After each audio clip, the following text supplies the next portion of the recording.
தேவநாமம் மகிமைப்படுவதாக. தேவநாமத்திற்கு மகிமை உண்டாவதாக. பரிந்து பேசுகிற இயேசுப்பா ஸ்தோத்திரம். ஆசீர்வதிக்கிற ஜோதிகளின் பிதாவே ஸ்தோத்திரம். ஆளுகை செய்கிற பரிசுத்த ஆவியானவரே ஸ்தோத்திரம். படைத்த தேவாதி தேவனே உம்மை நாங்கள் ஸ்தோத்தரிக்கிறோம் ஐயா. ஆண்டவரே, ஞாயிற்றுக்கிழமை ஆராதனை உம்முடைய கரத்தில் ஒப்புக் கொடுக்கிறோம். ஆண்டவரே, இந்த ஆராதனை ஆசீர்வாதம் தரும்படியாக இயேசுவே உம்முடைய நாமத்தினாலே நாங்கள் கேட்கிறோம், செபிக்கிறோம். பாடல்கள், ஆராதனை, செய்தி, ஆசீர்வாத ஜபத்தை கர்த்தர் எங்களுக்கு ஆசீர்வதித்தாங்கப்பா. ஆரம்பம் முதல் முடிவு பிறந்தம் பொறுப்பேற்றுக் கொள்ளுங்க. சங்கீத பகுதி எங்களுக்கு ஆசீர்வதித்தாங்கப்பா. பிசாசு நாவில் இந்த ஆராதனைக்குள்ளே கிரியை செய்யக்கூடாது.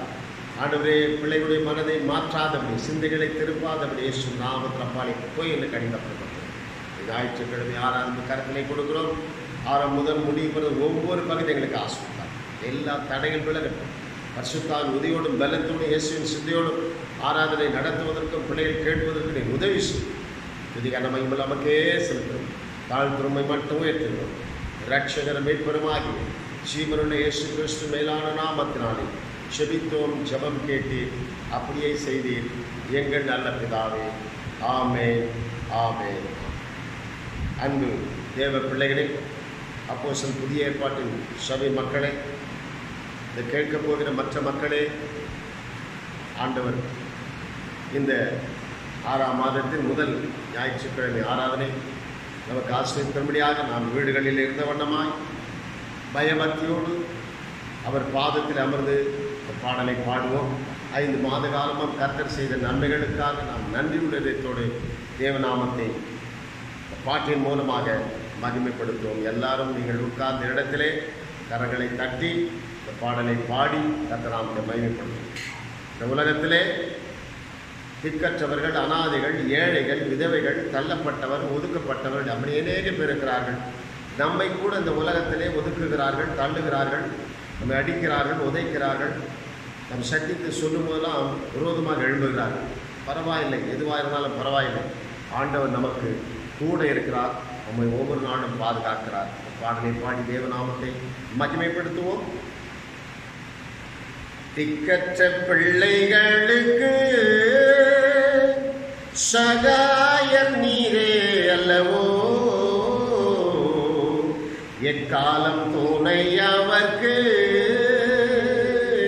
நிற்பவரும் நீரே அல்லவோ, தனிமையான எனக்கு சகாயம். ஆமென். எல்லாரும் சேர்ந்து பாடுவோமா? கரங்களை தட்டி. மற்ற எனக்கு பக்கபலம் அல்லவோ, என்றைக்கும் என்றைக்கும் மறந்திருப்பீரோ, தூரத்தில் நின்று விடுவீரோ, என்றைக்கும் மறந்திருப்பீரோ, தூரத்தில் நின்று விடுவீரோ, ஏழைகளை மறப்பீரோ, ஏழைகளை. ஆமென். பாடுவோம், கரங்களை தட்டி. இயேசுவே இறங்கும் அப்பா, மனமிறங்கும் திக்கற்ற பிள்ளைகளுக்கு. ஓ ஆமென். யாரும் பயப்பட வேண்டாம். ஆமென். நமக்கு சகாயனாய் இருக்கிறார், பக்கபலமாய் இருக்கிறார்.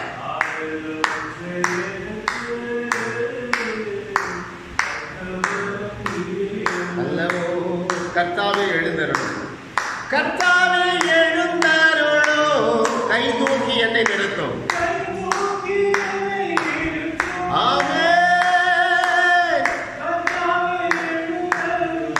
S lord, yes, glory, glory, glory. தீமைகள் என்னை சூழும் நேரம். ஆமென். தீமைகள் என்னை சூழும், தூயவரே ரட்சியும். ஆமென். என்னை ரட்சியும், காப்பாற்றும், மீட்டுக் கொள்ளும். அல்லேலூயா.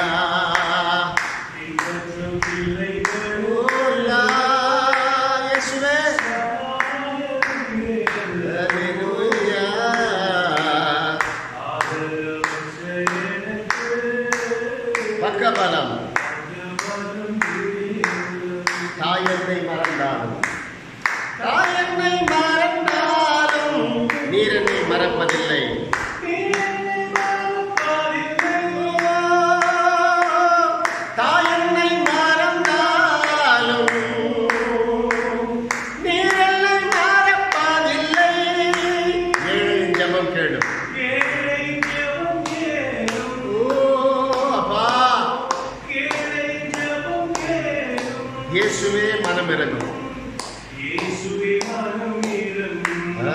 ஹல்லேலூயா. ஆமென். திக்கற்ற பிள்ளைகளுக்கு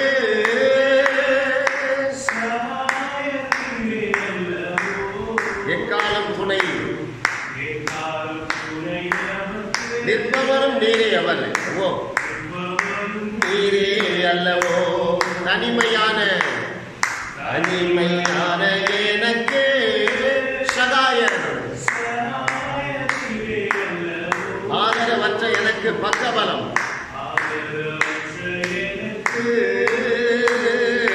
பக்கபலம் நீரே அல்லவோ. பக்கபலம் நீரே அல்லவோ. பக்கபலம் நீரே அல்லவோ. அன்பு தேவ பிள்ளைகளே, இந்த உலகத்தில் எனக்கு யாருமே இல்லை என்று நீங்கள் கவலையே படாதீங்க. நமக்காக ஒருவர் இருக்கிறார். நமக்கு ரத்தம் சிந்தி நம்ம மீட்டெடுத்த ஆண்டவர் இயேசு ரட்சகர் நமக்கு தகப்பனாக இருக்கிறார். யாரும் கவலைப்படவே, எதை குறித்து கவலைப்படவே, நமக்காக ஒருவர் இருக்கிறார். அவர் தான் நம்ம ஆண்டவர் இயேசு, நம்ம அப்பா இயேசு. அப்பா பிதாவி என்று அழைக்கக்கூடிய உரிமையை தந்திருக்கிறார். இந்த வேளையிலே நம்ம ஒரு சங்கீத பகுதியை வாசிக்க போகிறோம். கர்த்தர் அந்த சங்கீதத்தை நமக்கு பரிசுத்த ஆவி ஆனவர் இதையோடு நமக்கு அதை விளக்கி தருவார். சங்கீதம் 131 சங்கீதம் 131 தாவீது பாடின ஆரோகணக சங்கீதம். எல்லாரும் வேத புத்தகத்தை திருப்பிக் கொள்ளுங்கள். தேவ பிள்ளைகளே, சபை மக்களே, 131 சங்கீதம் 131. இந்த சங்கீத பகுதியை நாம் தொடர்ந்து சேர்ந்து 2 பேரும் நீங்களும் நானும் சேர்ந்து வாசிக்க போகிறோம். என்னோட கூட நீங்களும் சேர்ந்து வாசிக்கும். கர்த்தாவே, என் இருதயம் இருமாப்புள்ளதல்ல, என் கண்கள் மேட்டிமை உள்ளவரிடம் அல்ல. பெரிய காரியங்களிலும் எனக்கு மிஞ்சின கருமங்களிலும் நான் தலையிடுகிறதும் இல்லை. தாயின் பால் மறந்த குழந்தையை போல நான் என் ஆத்துமாவை அடக்கி அமர பண்ணினேன். என் ஆத்துமா பால் மறந்த குழந்தையை போல் இருக்கிறது. இது முதல் என்றென்றைக்கும் இஸ்ரவேல் கர்த்தரையே நம்பி இருப்பதாக. அல்லேலூயா சொல்லுவோமா? கர்த்தர் நமக்கு கொடுத்த இந்த சங்கீத பகுதிக்காக கரங்களை உயர்த்தி நாம் அல்லேலூயா சொல்லுவோம். இந்த இருந்த இடத்திலே நீங்கள் ஆண்டவருடைய வசனத்தை நாம் தியானிக்க போகிறோம். கர்த்தாவே, என் இருதயம் இருமாப்புள்ளதல்ல, என் கண்கள் மேட்டிமை உள்ளவனும் அல்ல. பெரிய காரியங்களிலும் எனக்கு மிஞ்சின கருமங்களிலும் நான் தலையிடுவதில்லை. தாவீது சொல்றாரு, பெருமை நமக்குள்ள இருமாப்பு இருக்கக்கூடாது, பெருமை இருக்கக்கூடாது. கண்கள் மேட்டிமை, பெருமையான காரியம், அகந்தையான காரியம் நமக்குள்ள இருக்கக்கூடாது. 2வது, நமக்கு மிஞ்சின காரியத்தை நம்ம போய் எதுலையும் தலையிடக்கூடாது. நமக்கு தேவையில்லாத காரியம், நமக்கு சம்பந்தம் இல்லாத காரியம், அந்த மிஞ்சின காரியத்திலே நீங்களும் நானும் போய் தலையிடக்கூடாது. அடுத்த 2வது வசனம் அவர் சொல்லுகிறார், தாயின் பால் மறந்த குழந்தையை போல நான் என் ஆத்துமாவை அடக்கி அமர பண்ணினேன். தாயின் பால் மறந்த குழந்தையை போல. அப்போ பால் மறந்த குழந்தை எல்லாம் அது ஓரளவுக்கு புத்தி தெரிஞ்சு என்னென்ன செய்ய வேண்டும், சொல்வதை கேட்டு செய்ய வேண்டும், பார்ப்பதை பார்த்து அதன்படி நடக்க வேண்டும். அப்படியெல்லாம் அந்த பால் மறந்த குழந்தைக்கு கண்டிப்பாக அதெல்லாம் தெரியும். அப்போ பால் மறக்காத குழந்தை, அதுக்கு ஒன்றும் தெரியாது.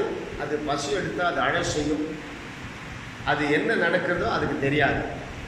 அது என்னென்ன இந்த பால் மறக்காத குழந்தைகள் அப்படின்னா, தாவீது சொல்றார், இந்த ஆத்மாவை குறித்து சொல்றார், நம்முடைய மனசை குறித்து சொல்லுகிறார். பால் மறந்த குழந்தை போல நான் அதை அடக்கி அமர பண்ணுவேன்.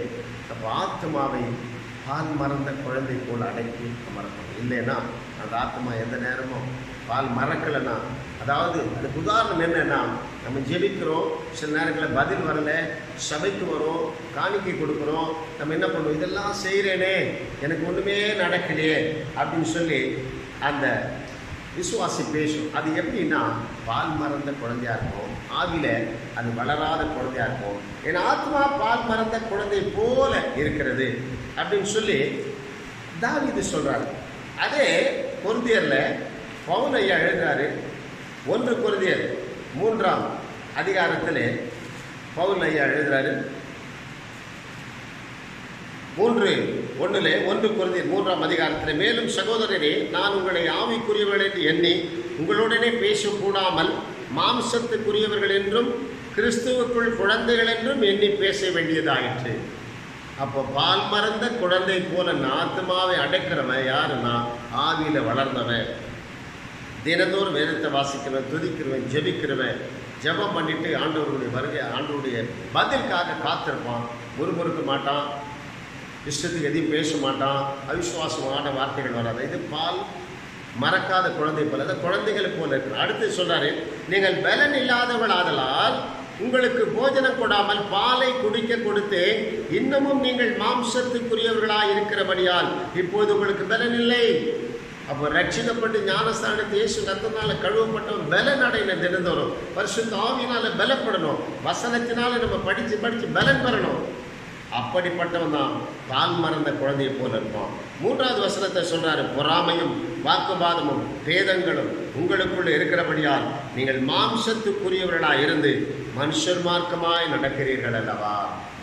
அப்போ ரட்சிக்கப்படுவதற்கு முன்பாக எப்படி இருந்தான மனுஷன், அப்படிதான் அந்த பால் மறக்காத குழந்தையை போல இருக்கும். பால் மறந்தவன் ஆவியில பலப்படுவான், வசனத்தை வாசிப்பான், துதிப்பான், ஜெபிப்பான், ஜெபம் பண்ணிட்டு பேசாமல் இருப்பான். கர்த்தர் அந்தந்த நேரத்தில் நேர்த்தியாக செய்கிறவன் மாண்டவன். அதனால தாவீது சொல்றாரு, பால் மறந்த குழந்தை போல என் ஆத்மாவை அடக்குகிறேன். அப்போ ஆத்மா பால் மறந்த குழந்தைன்னா அது ஆவியில வளர்ந்த குழந்தை, பலப்பட்ட குழந்தை, பலவீனமான குழந்தை அல்ல. தினந்தோறும் பலப்படணும், தினந்தோறும் ஜெபிக்கணும், தினந்தோறும் வேத வாசிக்கணும். மாம்சத்துக்குரியவளாக இருக்கக்கூடாது, ஆவிக்குரியவளாக இருக்கணும். தினந்தோறும் பலப்படணும். தேவ பலத்தால் நாம் பரிசுத்த ஆவியினாலே, தேவ பலத்தாலே நாம் எடை கட்ட வேண்டும். அப்படிப்பட்டவர்கள் தான் பால் மறந்த குழந்தை போல இருப்பார்கள். அப்படியே நீங்கள் இந்த இடத்துல கண்களை மூடுவோம், ஆண்டவரை ஆராதிப்போம், நன்றி சொல்லுகிறோம். ஹல்லேலூயா. நல்லவரே, வல்லவரே, பரிசுத்தரே, படைத்தவரே, தேவாதி தேவனே, கர்த்தாதி கர்த்தாவே, மன்னாதி மன்னரே, மகிமையின் ராஜாவே, மாசற்றவரே, இயேசுவின் மேலான நாமத்தினால வருகிற ராஜா, நீர் துதிக்கு பாத்திரர், துதிகளின் மத்தியில் வாசம் செய்கிறவர், சிறுவேலின் துதிக்குள் வாசமாய் இருக்கிற தேவரீர் பரிசுத்தர், ஒருவரும் சேரக்கூடாத ஒளியிலே வாசம் செய்கிறவர், எங்கள் துதிக்குள்ள வாசமாய் இருக்கிற தேவாதி தேவனே, கர்த்தாதி கர்த்தாவே, உம்மை நோக்கி பார்க்கிறோம். ஹல்லேலூயா, ஹல்லேலூயா. உயரமும் உன்னதமான சிங்காசனத்தில் அமர்ந்திருக்கிறவரே, 7 பொன் குத்துவிளக்கின் மத்தியிலே உலாவுகிற எங்கள் தெய்வமே, வானம் எனது சிங்காசனம், பூமி எனது பாதபடியா இருக்கிறது சொல்லிறப்பா. உம்மை நோக்கி பார்க்கிறோம், உம்மை உயர்த்துகிறோம், உம்மை கனப்படுத்துகிறோம். இந்த 6ஆம் மாதத்தின் முதல் ஞாயிற்றுக்கிழமை இந்த ஆராதனையிலே உம்மை நாங்கள் உயர்த்துகிறோம். ஐயா, நீர் செய்த எல்லா நன்மைகளுக்கும் ஆண்டவரே நாங்கள் சொல்லி உம்மை ஆராதிக்கிறோம், உம்மை மகிமைப்படுத்துகிறோம். ஆண்டவரே, நீர் பெரியவர், நீர் வல்லவர், நீர் சர்வ வல்லமுள்ள தேவன், நீர் சாவை வென்றவர், சகாயர், சமாதான பிரபு. ஓ ஹல்லேலூயா, ஹல்லேலூயா. நன்றி சொல்லுகிறோம். நன்றி ஆண்டவரே, அப்பா நன்றி சொல்லுகிறோம். சர்வலோகாதிப நமஸ்காரம், சர்வ சிருஷ்டிகரே நமஸ்காரம். சேர்ந்து பாடுவோம். ஆமென். சிருஷ்டிகரே நமஸ்காரம், உயிர் வாழ். ஆமென். திரு அவதாரம், திரு அவதாரா நமஸ்காரம். ஜகத்து ஜகத்து ரட்சகரே நமஸ்காரம், திரு அவதாரா நமஸ்காரம். ஆமென். தரணியில் மனுடன், தரணியில் மனுடன் உயிரடைந்தோங்க கருவினில். ஆமென். ஹல்லேலூயா.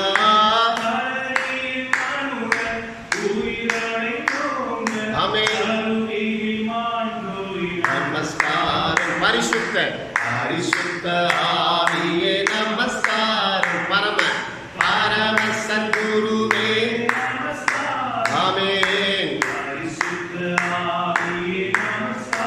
ஆமென்.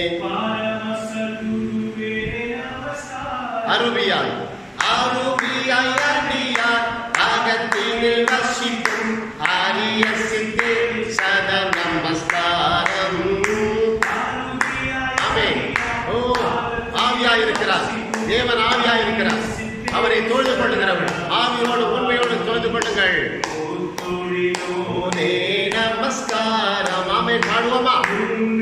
தட்டி கண்களை மூடி வானத்தை நோக்கி பார்ப்போமா? ஓ, தேவாதி தேவனை உயர்த்துவோம், மகிமைப்படுத்துவோம் பாட்டினாலே.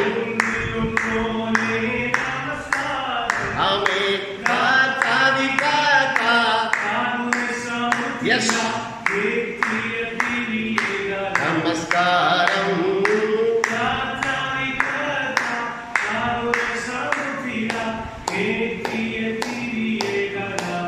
சர்வலோகாதிபா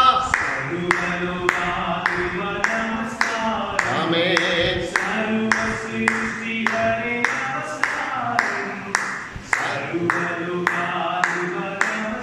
ஆமென். ஹalleluya. ஓ ஹalleluya.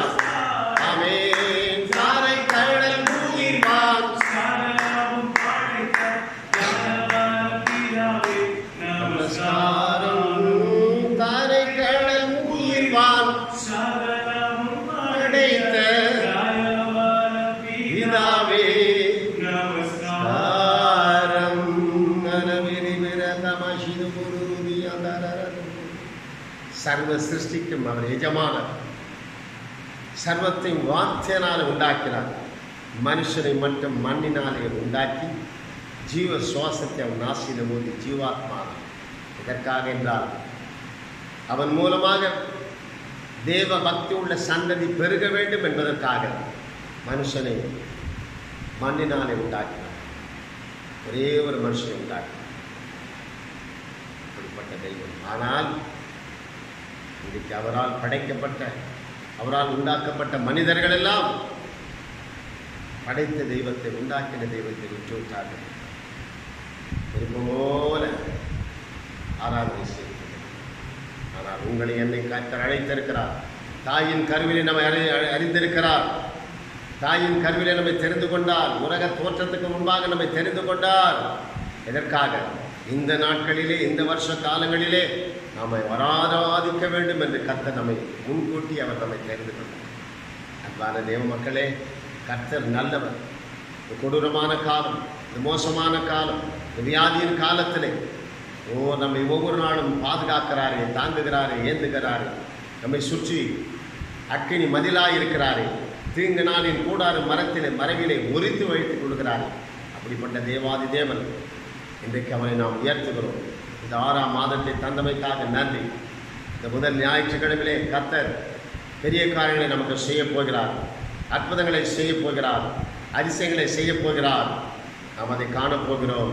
நம்மை சுற்றி ஒரு நாளும் பாதுகாக்கிறார். எந்த வியாதியோ, மோசநாசமோ, மரணமோ, பட்டயமோ தேவனுடைய அன்பை விட்டு பிரிப்பவன் யார்? பவுல் சொல்றார், அவர் அன்பாகவே இருக்கிறார். நான் உங்களில் அன்பாக இருக்கிறது போல நீங்கள் ஒருவரில் ஒருவர் அன்பாயிருங்கள் என்று வேதம் சொல்லுங்கள். சமுத்திரங்களை விரும்பியாக்குகிறோம், தாழ்த்தினோம்.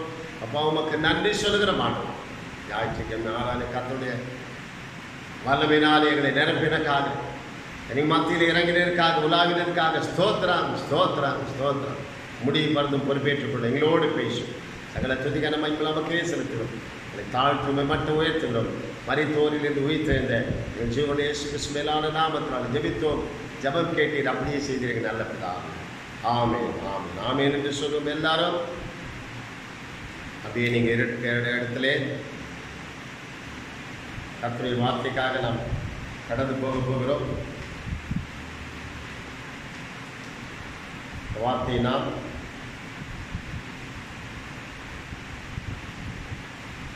ஆண்டவர் இயேசு நமக்கு உதவி செய்வார். பரிசுத்த ஆவியார் நம்மை பலப்படுத்துவார். இயேசுவின் சிந்தையோடும் பரிசுத்தாவின் உதவியோடும் இந்த வார்த்தையை நாம் கேட்போம். கர்த்தர் நமக்கு உதவி செய்வார். 1 கொரிந்தியர் 10ஆம் அதிகாரம். எல்லாரும் உங்கள் வேத புத்தகத்தை திருப்பிக் கொள்ளுங்கள். 1 கொரிந்தியர் 10ஆம் அதிகாரம் முதல் வசனத்திலிருந்து நான் வாசிக்கிறேன். நீங்கள் அதை கவனமாய் கூட என்னோடு சேர்ந்து அதை பார்த்து கொண்டு வாருங்கள். கவனமாய் கேளுங்கள். இயேசுவின் சிந்தையோடு பரிசுத்தாவின் உதவியோடு நாம் இந்த வசனத்தை தியானிக்க போகிறோம். 1 கொரிந்தியர் 10ஆம் அதிகாரம். இப்படி இருக்க சகோதரரே, நீங்கள் எவைகளை அறிய வேண்டும் என்று இருக்கிறேன் என்றால், நம்முடைய பிதாக்கள் எல்லாரும் மேகத்துக்கு கீழாய் இருந்தார்கள். எல்லாரும் சமுத்திரத்தின் வழியாய் நடந்து வந்தார்கள். எல்லாரும் மோசேக்குள்ளாக மேகத்தினாலும் சமுத்திரத்தினாலும் ஞானஸ்தானம் பண்ணப்பட்டார்கள். எல்லாரும் ஒரே ஞான போஜனத்தை புசித்தார்கள்.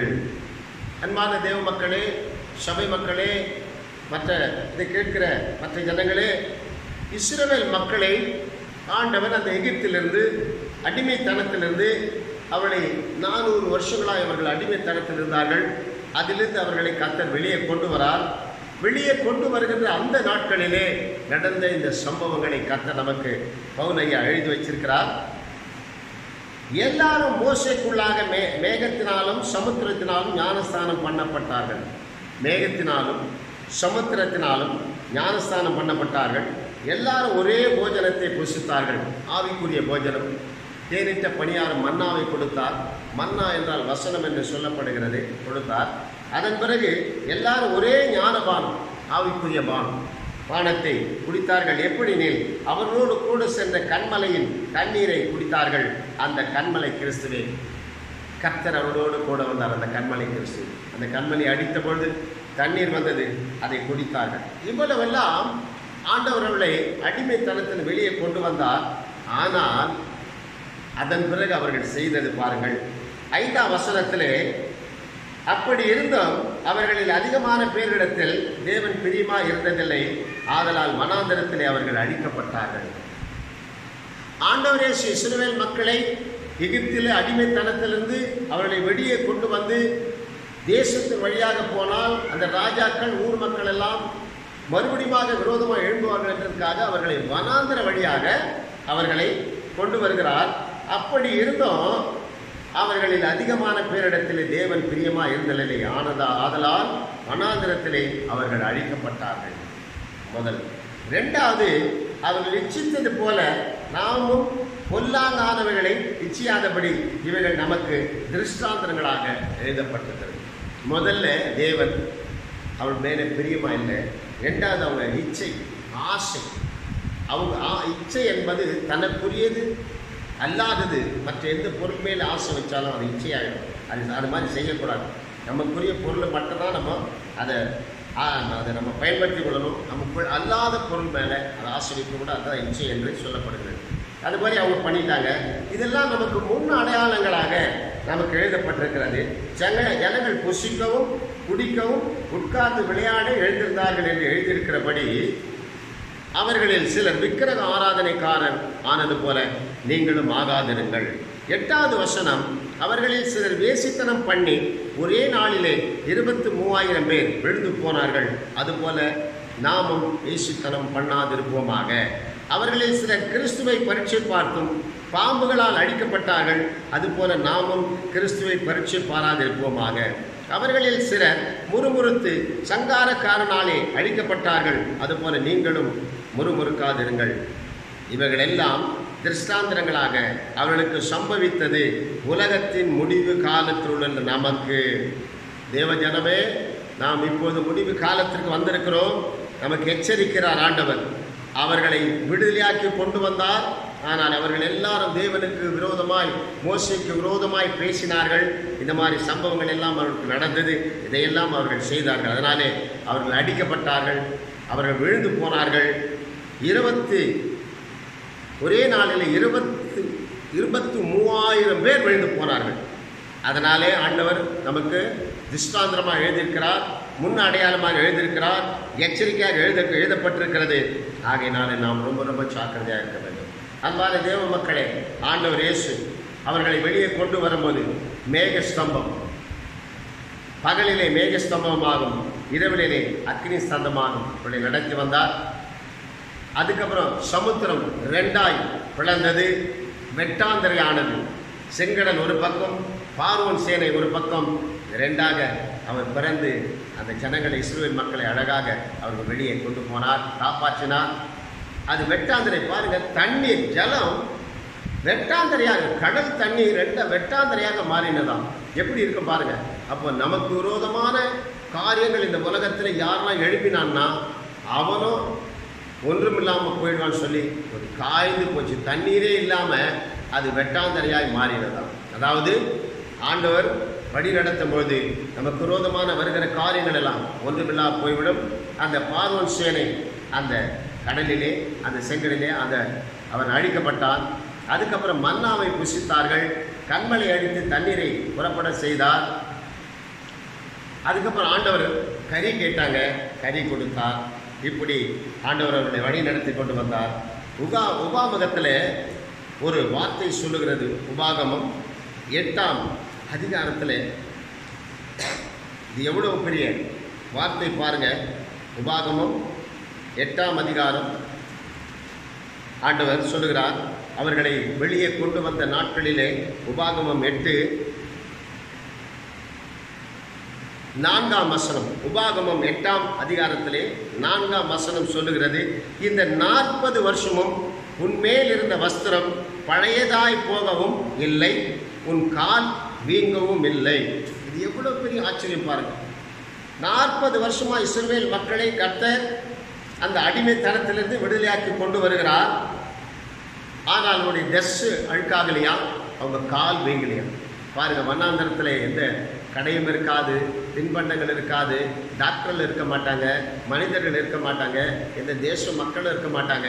வண்ணாந்தரம் என்பது மரம் செடி கொடிகள் உள்ள அந்த வழியாய் ஜனங்களை கொண்டு வந்தார். ஏனென்றால் மக்களை இந்த 40 வருஷமாக உருவாக்க வேண்டும் என்பதற்காக மக்களை வண்ணாந்தர வழியாக கொண்டு வந்தார். ஆனால் அவர்கள் எல்லாம் முறுமுறுத்தார்கள், விக்கிரக ஆராதனை மறுபடியும் செய்தார்கள், தேவனை பரீட்சை பார்த்தார்கள், கறி கேட்டாங்க. அவர் பர்மிஷன் கொடுத்தார், காடைகளை கொடுத்தார். தண்ணீர், மாறாவின் தண்ணீர், அங்கே முறுமுறுத்தாங்க. அந்த இடத்துல ஆண்டவர் அந்த தண்ணீரை மதுரமாக மாற்றினார். அதுக்கப்புறம் கொல்லிவாய் சர்வம் அவங்க முறுமுறுத்தினா அது கடிக்கப்பட்டது. அப்படி இருந்தும் மோசேக்கு சொல்றாரு, வெண்கல சர்மத்தை அந்த மரத்து மேலே தூக்கி நிறுத்துப்பா, அதை பார்க்கிறவன் பிழைத்துக் கொள்வான் என்று சொல்றார். அப்படி இருந்த கடவுள் இப்படியெல்லாம் இந்த ஜனங்களை வழிநடத்தி கொண்டு வந்தால், அவர்கள் எல்லாம் என்ன செஞ்சிட்டாங்கன்னா, பிரியமா இல்லை, இச்சை அடக்கம் இல்லாமல் போயிட்டாங்க, விக்கிரக ஆராதனை போயிட்டாங்க, மறுபடியும் வேசித்தனம் பண்ணிட்டாங்க, பரீட்சை பார்த்தார்கள், கடைசியாக முறுமுறுத்தார்கள். ஆண்டவர் இன்னமும் அற்புதங்களை செய்தார். ஜனங்களை அடிமைத்தனத்தை விடுதலையாக்கி கொண்டு வந்தாங்க. முறுமுறுத்து ஆண்டவர் விரோதமாக பேசினாங்க, மோசேக்கு விரோதமாக பேசினாங்க. எங்களுக்கு கல்லறை இல்லைன்னா, எகிப்தில் கல்லறை இல்லைன்னா இங்கே கொண்டு எங்களை சாகடிக்க வந்தீங்க, இப்படிலாம் பேச ஆரம்பிச்சாங்க. தேவன் ரொம்ப வாதிடப்பட்டார், வருத்தப்பட்டார். அதனால தான் அந்த ஜனங்கள் இடையிலே அவர்கள் அழிக்கப்பட்டு போனார்கள். சங்காரத்தோடு அழிக்கப்பட்டு போனார்கள். இப்போது கடைசியாக அப்போ அவருக்கு எப்படி நாம் பிரியமாக இருக்க வேண்டும், இதையெல்லாம் நீங்கள் எழுதி கொள்ளுங்கள். அவர்கள் பிரியமில்லாமல் போனார்கள். ஆண்டவர் அவர்களை வழி நடத்தி வந்தார். அவர்கள் கூக்குரல் பரலோகத்துக்கு எட்டியது.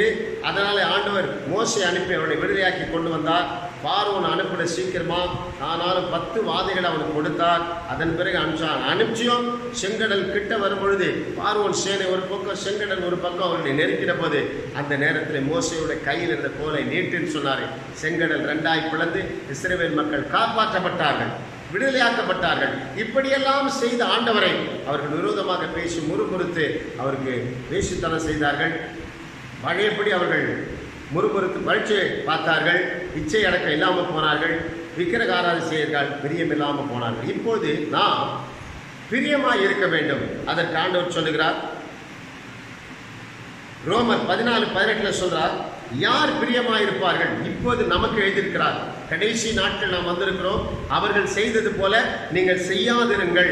எச்சரிப்பின் சத்தம் முன் அடையாளமாக எழுதியிருக்கிறார், எச்சரிக்கையாக எழுதியிருக்கிறார், திர்சாந்தமாக எழுதியிருக்கிறார். ஆகையினாலே தேவனுக்கு யார் பிரியமாயிருப்பார்கள் என்றால், இவைகளிலே கிறிஸ்துவுக்கு ஊழியம் செய்கிறவன் தேவனுக்கு பிரியனும் மனுஷரால் அங்கீகரிக்கப்பட்டவனுமாய் இருக்கிறான்.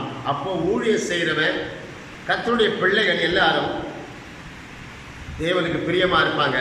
மனுஷரால் அவன் அங்கீகரிக்கப்பட்டவனா இருப்பான். அவங்க பிரியமா இல்லாத போனாங்க. இப்போ நமக்கு எழுதுறாரு, யார் பிரியமா இருப்பான்னா அவர் ஊழியம் செய்கிறவன் பிரியமா இருப்பான். அதே போல 2 கொரிந்தியர் 9:7 எழுதப்பட்டிருக்கிறது, யார் பிரியமா இருப்பான். நமக்கு எழுதி வச்சிருக்கார். திருஷ்டாந்தமாக நாம் ஜாக்கிரதையாக இருக்க வேண்டும். கடைசி நாட்களிலே 2 கொரிந்தியர் 9ஆம் அதிகாரம் 7ஆம் வசனம், அவனவன் விசனமாயும் அல்ல கட்டாயமாயும் அல்ல, தன் மனதில் நியமித்தபடியே கொடுக்க கடவன், உற்சாகமாய் கொடுக்கும் இடத்தில் தேவன் பிரியமாய் இருக்கிறார். உற்சாகமாய் கொடுக்கணும், தசம காணிக்கையில கொடுக்கணும், நேரங்களை கொடுக்கணும், வேதம் வாசிக்கணும், ஜெபம் பண்ணணும், ஆவியில நிரம்பணும், நம்மளால் முடிந்ததை மற்ற மக்களுக்கு உதவி செய்யணும். தசமபாக காணிக்கல மறந்துடாதீங்க. இதையெல்லாம் கடவுளுக்கு கொடுக்கணும், உற்சாகமாய் கொடுப்பது, நேரத்தை கொடுக்கணும். அது மட்டுமல்ல, துதிக்க, ஜெபிக்க, வேத வாசிக்க, மற்றவங்க சத்தியத்தை சொல்ல நேரம் ஒதுக்கணும். அவன் மேலே தான் ஆண்டவர் பிரியமா இருப்பார். ரெண்டாவது, இச்சை அடக்கம். கலாத்தியர்ல சொல்லப்பட்டிருக்கிறது, நீங்களும் நானும் இச்சை அடக்கத்தோடு இருக்க வேண்டும். கலாத்தியர் 5:24 கிறிஸ்துவனுடையவர்கள் தங்கள் மாமிசத்தையும் அதன் இச்சைகளையும் சிலுவையிலே அறைந்திருக்கிறார்கள். நாம் இச்சைகள் எல்லாம் சிலுவையிலே அறையப்பட்டாச்சு. இச்சை என்பது நமக்குரியது அல்லாத மற்ற பொருட்கள் மேலே ஆசை வைப்பது தான் இச்சை. நம்முடைய ஆசை எல்லாம் இயேசுநாதர் மேலே இருக்கணும். அதுக்கப்புறம் இச்சை அடக்கத்தை நமக்குள்ளே இருக்கணும். அவங்க இச்சை அடக்கம் இல்லாமல் போயிட்டாங்க, அதனால் அவங்க அடிக்கப்பட்டு போனாங்க. நமக்கு எச்சரிக்கை எழுதி வச்சிருக்கிறார், நாமும் இச்சை அடக்கத்தோடு இருக்க வேண்டும். மூன்றாவது, விக்கிரக ஆராதனை. 1 சாமுவேல் 15:23 சொல்லப்படுகிறது. 1 சாமுவேல் 15:23 விக்கிரக ஆராதனை அப்படின்னா என்னன்னா, இரண்டகம் பண்ணுதல், வில்லி சூன்ய பாவத்திற்கும் முரட்டாட்டம் பண்ணுதல் அவபக்திக்கும் விக்கிரக ஆராதனைக்கு சரியாக இருக்கிறது. இரண்டகம் பண்றது, கோல் சொல்றது, இன்னொருத்தர் போய் குற்றம் சொல்றது, அப்புறம் வில்லி சூன்யம், அது ஒரு பாவம், முரட்டாட்டம், திமிரு, பெருமை, மதிக்காது, இதெல்லாம் விக்கிரக ஆராதனைக்குரியது என்று சொல்லுகிறார். இப்போ நமக்கு கற்று சொல்றார், நீங்களும் நானும் அந்த விக்கிரக ஆராதனை மறுபடியும் வாங்க, பழைய பாவத்துக்கு போகக்கூடாது, பழைய அந்த பாவங்களுக்கு செய்யக்கூடாது, அது பிசாசோடு நம் மறுபடியும் இணையக்கூடாது. விக்கிரக ஆராதனை என்பது பிசாசோடு இணைந்து செயல்படுவது அப்படி சொல்றாரு. மூன்றாவது, வேசித்தனம். 1 தெசலோனிக்கர் 4:3 சொல்லுகிறது, வேசித்தனம் செய்யாதீங்கன்னு சொன்னாரு. அவங்க வேசித்தனம் செஞ்சாங்க, ஆனாலே நீங்க செய்யாதீங்கன்னு சொல்றாரு. 3வது அதிகாரத்திலே 1 தெசலோனிக்கர் 4:3 1 தெசலோனிக்கர் 4:3 சொல்லுகிற, நீங்கள் பரிசுத்தம் உள்ளவர்களாக வேண்டும் என்பது தேவனுடைய சுத்தமாக இருக்கிறது, அந்தபடி நீங்கள் வேசி மார்க்கத்துக்கு விலகி இருக்கணும். வேசி என்றால் கல்யாணம் ஆகாத ஆணும் பெண்ணும் தப்பான உறவு கொள்வது. வேசித்தனம் பண்ணாத. நாம் எல்லாம் மனவாட்டிகள், இயேசுநாதர் மனவாளன். நாம் அவர் வருகிற வரைக்கும் கற்புள்ளவளாக இருக்கணும், வேசித்தனம் பண்ணக்கூடாது. நாம் திரும்பவும் பேயோடு இணைந்தால் நாம் வேசித்தனம் பண்ணுகிறவர்களாக இருக்க முடியும். அதனாலே அன்பான தேவ மக்களே, ஆண்டவர் சொல்றாரு, வேசித்தனம் நம்ம பண்ணக்கூடாது. அவங்க பண்ணாங்க, ஆனால் அடிக்கப்பட்டு போனாங்க. 1 கொரிந்தியர் 7:2 சொல்லுகிறது, ஆகிலும் வேசித்தனம் இராதபடிக்கு அவனவன் தன் சொந்த மனைவியையும் அவனவன் தன் சொந்த புருஷனையும் உடையவனாக இருக்க வேண்டும். சொந்த மனைவி, சொந்த புருஷன், அப்படிதான் இருக்கணும். அது அப்படி இல்லைன்னா அது வேசித்தனம் என்று சொல்லப்படுகிறது. கடைசியாக பரீட்சை. ஆண்டவரை பரீட்சை பார்த்தார்கள். தண்ணி, கசப்பான தண்ணி அங்கே முறுமுறுத்தாங்க, அந்த இடத்துல பரீட்சை பார்த்தாங்க. அதுக்கப்புறம் கறி கேட்டாங்க. இப்படி ஆண்டவரை ரொம்ப வேதனைக்குள்ளாக ஆக்கினாங்க. அப்பா இந்த இடத்துல பரீட்சை பார்த்தார்கள். இந்த இடத்துலையும் பிசாசு என்ன பண்றான்? பரீட்சை பார்க்கிறான்.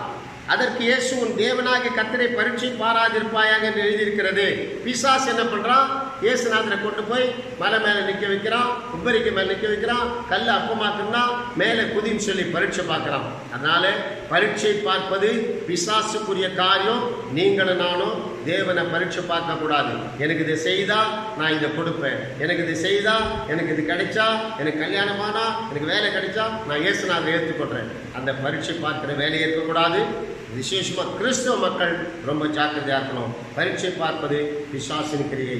கடைசியாக அவரை முறுமுறுப்பு செய்தார்கள்.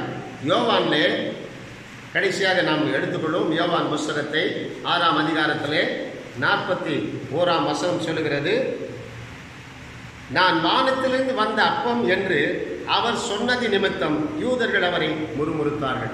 இயேசுநாதர் சொன்னார், நான் வானத்திலிருந்து இறங்கின ஜீவ அப்பம் நானேன்னு சொல்றாரு. இது அவங்களுக்கெல்லாம் மனது பொறுக்கலை.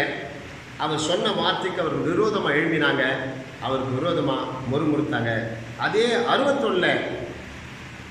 அதிகாரத்திலே 61வது வசனம், சீசர்கள் அதை குறித்து முறுமுறுக்கிறார்கள் என்று இயேசு தமக்குள்ளே அறிந்து அவர்களை நோக்கி, இது உங்களுக்கு இடலாக இருக்கிறதோ? சீசர்கள் 70 பேர் வந்தாங்க. அவங்கெல்லாம் இவர் சொன்ன வார்த்தை கப்பர்நகூமிலே ஜெப ஆலயத்திலே அவர் உபதேசிக்கையில் இவைகளை சொன்னார். 59:6-59 60 சொல்லுது, அவருடைய சீசரில் அநேகர் இவைகளை கேட்ட பொழுது இது கடினமான உபதேசம், யார் இதை கேட்பார்கள் என்றார்கள். அதன் பிறகுதான் சீசர்கள் முறுமுறுத்தார்கள். அன்பான தேவ மக்களே, நீங்களும் நானும் ரொம்ப ரொம்ப ஜாக்கிரதையா இருக்கணும். இது கடைசி காலத்தில் வந்திருக்கிறோம். நாம பிரியமாக இருக்கணும். தேவனுக்கு வார்த்தை சொல்லியிருக்கிறார். ஊழியம் செய்யணும், துதிக்கணும், ஜெபிக்கணும், கர்த்தருடைய வார்த்தை கேட்டு நடக்கணும், இச்சை அடக்கமாக இருக்கணும். இச்சை அடக்கத்தான் நம்ம சிலுவையில் அரைஞ்சிட்டோம். நமக்குரியது மட்டும்தான் நம்ம பிரயாசப்பட்டு அதை என்ன செய்யணுமோ, அதை எப்படி சாப்பிடணுமோ அதை செய்யணும். நமக்குரியது அல்லாதது மேலே ஆசை வைக்கக்கூடாது. இயேசுநாதர் மேலே மட்டும் நமக்கு ஆசை இருக்கணும். விக்கிரக ஆராதனை மறுபடியும் பழைய பாவ பழக்கங்களை செய்யக்கூடாது. அப்படி செய்கிறவர்கள் விக்கிரக ஆராதனைக்குரியவர்களாய் ஆயிடுவார்கள். நாம் எல்லாரும் ஆண்டவர் பிள்ளைங்க. வேசித்தனம் செய்யக்கூடாது. நாமெல்லாம் மனமாட்டிகள். இயேசுநாதா மனவாளன். அவர் வர வரைக்கும் நம்ம கற்புள்ளவளாக இருக்கணும், பரிசுத்தவான்களாக இருக்கணும். மறுபடியும் பேயோடு கூட இணையக்கூடாது. அப்படி இருந்தால் அது வேசித்தனம் ஆகிடும். அதுக்கப்புறம் பரீட்சை பார்க்கக்கூடாது. ஆண்டவர் இதை செய்தால் நான் இதை செய்கிறேன், ஆண்டவர் இதை கொடுத்தார்னா நான் இதை கொடுக்குறேன் அப்படின்னு சொல்லி நம்ம பரீட்சை பார்க்கக்கூடாது. அதுக்கப்புறம் முறுமுறுக்கக்கூடாது. ஆண்டவர் இயேசுவை நான் முறுமுறுக்கக்கூடாது. என்ன ஜெபம் பண்ணுறேன், எதுவுமே செய்யலையே, இவ்வளோ நாளாக ஜெபம் பண்ணுறேன், காணிக்கை கொடுக்குறேன், நான் சர்ச்சுக்கு ஒழுங்காக போகிறேன், இதெல்லாம் நான் பண்ணுறேனே, எனக்கு இன்னும் பதில் வரலையே, எனக்கு ஜெபத்துக்கு பதில் வரலையே, இன்னும் என் குடும்பத்தில் இப்படி பிரச்சனை அப்படின்னு சொல்லி முறுமுறுக்கக்கூடாது. முறுமுறுப்பு என்பது விசுவாசின் காரியம். அதனால் அன்பான தேவ மக்களே, இஸ்ரவேல் மக்கள் அவர்களை விடுதலையாக்கி கொண்டு வந்தார். அவர்கள் எல்லாம் இப்படிப்பட்ட காரியத்தை செய்ததினாலே இந்த வசனங்கள் நமக்கு எழுதப்பட்டிருக்கிறது. வருகிற காலம் சமீபம், முன்னெச்சரிக்கையாக இது கடைசி காலத்தில் வந்திருக்கிறோம். ஆகவே சொல்லப்பட்ட வார்த்தையின்படி நீங்களும் நானும் நடந்து வருகைக்கு ஆயத்தமாக வேண்டும். அவர்கள் செய்தது போல நீங்கள் செய்யாதிருங்கள். விக்கிரக ஆராதனை செய்யக்கூடாது, முறுமுறுக்கக்கூடாது, வேசித்தனம் செய்யக்கூடாது, பரீட்சை பார்க்கக்கூடாது. நாம் அவர்களுக்கு பிரியமானவர்களாக இருக்க வேண்டும். அவர்கள் எல்லாவற்றையும் தவறி போயிட்டார்கள். தேவன் அவருடைய அடிமைத்தனத்திலிருந்து கொண்டு வந்தார். அதே போல நீங்களும் நானும் பேய்க்கு அடிமையாக இருந்தோம். பிசாசு நம்ம கட்டி வச்சிருந்தா ரத்தம் சிந்தி நம்மளை மீட்டு கொண்டார். அவனுக்கு ரத்தம் சிந்தலை, உங்களுக்கு எனக்கு ரத்தம் சிந்தி கர்த்தர் மீட்டெடுத்து இன்றைக்கு நம்ம அவருடைய பிள்ளையாய் வைத்திருக்கிறார். இதை நாம் நினைக்க வேண்டும். மரணத்தை நினைவு கூறுங்கள், மரணத்தை தெரிவிக்கிறீர்கள். உணர்ந்து இந்த வார்த்தைகளை கேட்ட நீங்களும் நானும் எச்சரிக்கையாக இருக்கணும். நமக்கு எச்சரிக்கையாக இது முன்னடையாளமாக எழுதப்பட்டிருக்கிறது. இந்த வார்த்தைகள் அவர்கள் செய்தது போல நீங்கள் செய்யாதிருக்க வேண்டும் என்று வேதம் சொல்லுகிறது. அப்படியே கண்களை மூடுவோம். மகா கிருபையும் இரக்கமுள்ள பிதாவே, இந்த நல்ல நாளுக்காய் உம்மை சோதரிக்கிறோம். இந்த ஞாயிற்றுக்கிழமை ஆராதனையிலே நீ பேசின வார்த்தைக்காக நன்றி. நாங்களும் ஆண்டவரே, சபை மக்களும் ஆண்டவரே, அப்பா முறுமுறுப்பு இல்லாமல், பரீட்சை பார்க்காம, வேசித்தனம் இல்லாமல் பிரியமான பிள்ளைகளாக இருக்கணும்பா.